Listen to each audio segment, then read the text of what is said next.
Majd megöregszel, és bánni fogod, hogy bántasz. Azt, amire büszke vagy ma. A lelkiismeret majd bekopog, s nem lesz emlék, melyben magadra hagyna. Lesz vén ebed, s az mellét települ.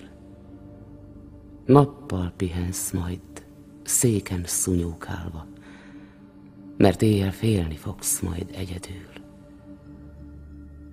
Árnyak ütnek a rezgő anyókára.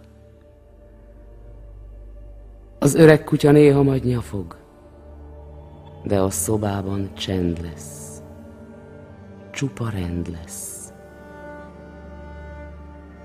Hanem valaki hiányozni fog a múltból, ahhoz a magányos csendhez. Majd tipegsz, s ha eleget totyogott rossz lábod, leülsz.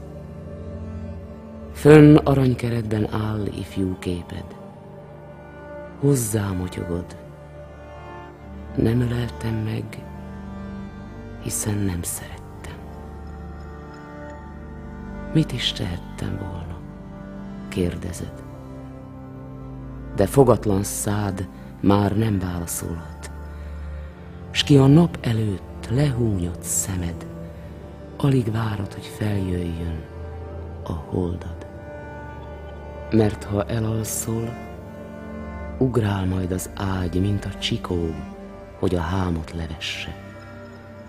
S a félelem tűnődik, nem a vágy a fejedben, szeress-e, ne szeress-e. Magadban döntöd el. Én fájlalom, hogy nem felelhetek, ha kérded, él-e.